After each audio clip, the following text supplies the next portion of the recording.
घर में 3 चीजों का रखना होता है अशुभ, धन का हो जाता है नाश, माँ लक्ष्मी ऐसे घर का कर देती है त्याग। इसी के साथ इस वीडियो में हम जानेंगे उन 3 विशेष चीजों के बारे में जिनका पूजा घर में होना है बेहद आवश्यक।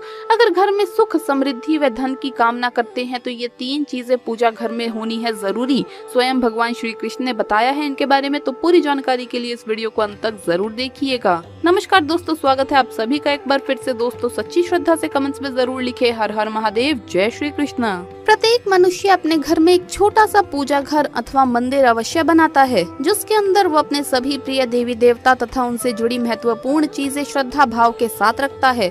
वो अपने मंदिरों में देवी देवताओं की तस्वीरें, पूजा पाठ का सामान इत्यादि चीजों को भी रख देते हैं। परंतु हमारे शास्त्रों में मंदिर के अंदर कुछ चीजें रखना जितना फलदायक होता है, उतना ही कुछ चीजों का रखना अमंगल और अशुभ होता है। ये कुछ वस्तुएं ऐसी है जिनसे घर में नकारात्मकता बनी रहती है और लड़ाई झगड़े, कलेश और नुकसान ही नुकसान होता है। आज हम जानेंगे ऐसी ही अशुभ चीजों के बारे में जिन्हें कई लोग जाने अनजाने में घर के मंदिर में रख देते हैं। अगर आपके भी मंदिर में ऐसी चीजें रखी हुई है तो उन्हें तुरंत वहां से हटाकर किसी दूसरे स्थान पर रख दें, लेकिन पूजा घर में भूल से भी ना रखें। लोग ऐसा इसलिए करते हैं क्योंकि उन्हें लगता है कि ये चीजें धार्मिक है और इनकी भी पूजा की जानी चाहिए। भगवान श्री कृष्ण कहते हैं कि कलयुग में मनुष्य कुछ अशुद्ध चीजों को धार्मिक मानकर उनकी पूजा करेगा, जिसे शास्त्रों में वर्जित माना गया है। भगवान श्री कृष्ण ने इसकी भविष्यवाणी पहले ही की हुई थी कि कलयुग में मनुष्य अधार्मिक और अशुभ चीजों की भी पूजा करेगा। तो चलिए जान लेते हैं हमें हमारे पूजा घर में कौन सी चीजें रखनी चाहिए और कौन सी नहीं। दोस्तों आगे बढ़ने से पहले आपसे रिक्वेस्ट है कि वीडियो को लाइक कर अपने दोस्तों के साथ शेयर करें, और अगर आपने अभी तक चैनल को सब्सक्राइब नहीं किया है तो सब्सक्राइब करके बेल आइकन जरूर प्रेस कर लें। दोस्तों सबसे पहली बात, दीपक और धूप दान। दोस्तों भारत की परंपरा मिट्टी से जुड़ी हुई है, इसीलिए मंदिर में पारंपरिक मिट्टी का दीपक अवश्य होना चाहिए। अगर आप मिट्टी का दीपक नहीं रख सकते हैं तो धातु के दीपक का उपयोग करें। अगर भगवान में आपकी आस्था ज्यादा हो तो आप उपला रखकर गुड़ और घी का धूप भी दे सकते हैं। ऐसा करने से घर में सुख शांति बनी रहती है। दूसरी चीज है स्वास्तिक। घर के मंदिर में स्वास्तिक अवश्य होना चाहिए, या तो आप इसे रोली से बना लें, क्योंकि स्वास्तिक आपके घर की शक्ति, सौभाग्य, समृद्धि और शुभता का प्रतीक माना जाता है। यही मुख्य कारण है कि कोई भी शुभ कार्य करने से पहले स्वास्तिक का चिन्ह अवश्य बनाया जाता है। तीसरी चीज है कलश। भगवान श्री कृष्ण कहते हैं कलश सुख और समृद्धि का प्रतीक है। अपने मंदिर में रोली कुमकुम से स्वास्तिक बनाकर उस पर ये मंगल कलश अवश्य रखें। ऐसा करने से घर में सदैव समृद्धि बनी रहती है और ऐश्वर्य की प्राप्ति होती है। चौथी चीज है शंख। बहुत ही कम लोग जानते हैं कि शंख की उत्पत्ति समुद्र मंथन के 14 रत्नों के साथ हुई थी। इसी कारण से शंख माँ लक्ष्मी को अत्यंत प्रिय है। शंख की ध्वनि से सकारात्मक ऊर्जा का भी संचार होता है, इसीलिए मंदिर में शंख अवश्य होना चाहिए।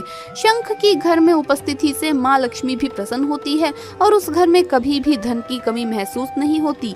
पांचवी चीज है घंटी। मंदिर में आपने घंटी अवश्य देखी होगी, क्योंकि घंटी को शुभ माना जाता है। इसीलिए जिस घर के मंदिर में घंटी की आवाज होती है वहाँ का वातावरण शुद्ध और पवित्र बनता है।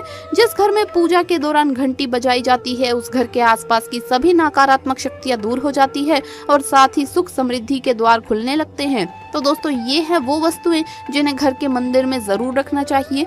आइए अब जान लेते हैं कि घर के मंदिर में कौन सी चीजें कभी भी नहीं रखनी चाहिए। सबसे पहली बात, गणेश जी की विषम संख्या में मूर्ति। दोस्तों पूजा घर में कभी भी गणेश जी की मूर्ति 1, 3 अथवा 5 ऐसी विषम संख्या में ना रखें। अपने मंदिर में गणेश जी की केवल 2 मूर्तियां रखें, इसे शुभ माना जाता है। अगर आप अपने मंगल की कामना करते हैं तो गणेश जी की मूर्ति मुख्य द्वार पर अंदर की तरफ मुख करके लगा लें। कई लोग ये गलती करते हैं कि मुख्य द्वार पर गणेश जी की मूर्ति बाहर की ओर मुख करके लगा देते हैं, जिससे उन्हें काफी नुकसान का सामना करना पड़ता है। अगर आप चाहें तो मुख्य द्वार के दोनों ओर लगा दें या फिर मुख्य द्वार के अंदर की ओर लगाइए, लेकिन खाली बाहर की ओर कभी भी नहीं लगाना चाहिए। दूसरी चीज, टूटे हुए चावल।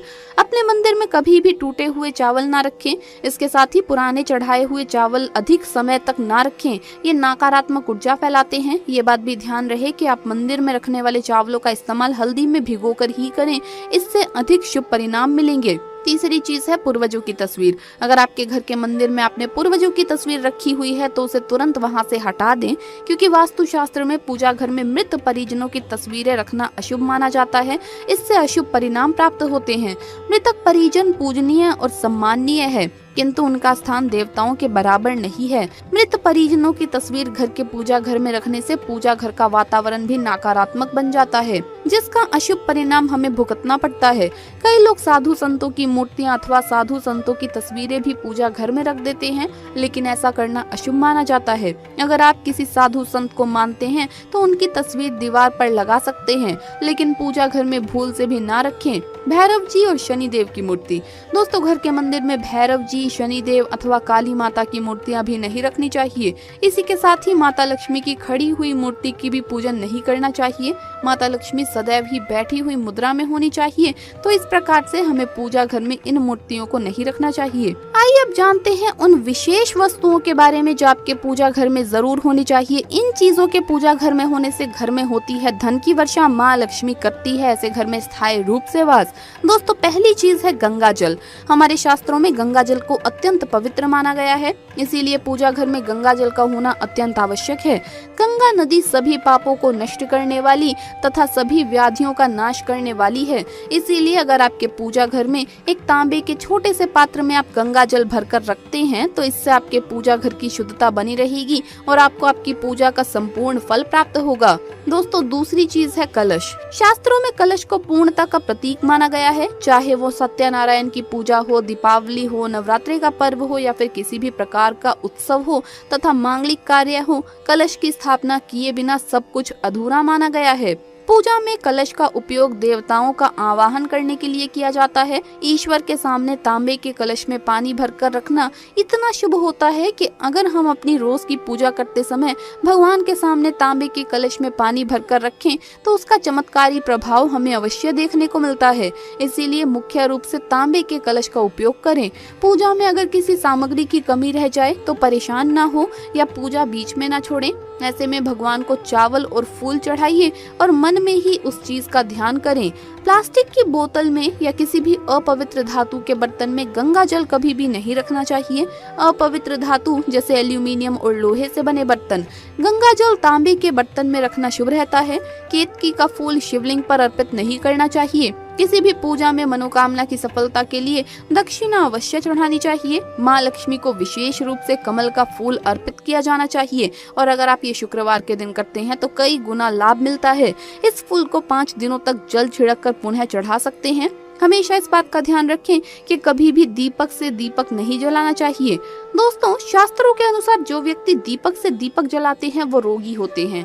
घर के मंदिर में सुबह और शाम को दीपक अवश्य लगाएं। एक दीपक घी का और एक दीपक तेल का जलाना चाहिए। पूजा में दीपक सही जगह रखना चाहिए। घी का दीपक हमेशा दाईं तरफ और तेल का दीपक हमेशा बाईं तरफ रखें। जल पात्र, घंटा, धूपदानी जैसी चीजें हमेशा बाईं तरफ रखनी चाहिए। तो दोस्तों, आपको ये वीडियो कैसा लगा हमें कमेंट्स में जरूर बताएं। इस वीडियो को लाइक करें, अपने दोस्तों के साथ शेयर करें और अगर आपने अभी तक चैनल को सब्सक्राइब नहीं किया है तो सब्सक्राइब करके बेल आइकन जरूर प्रेस कर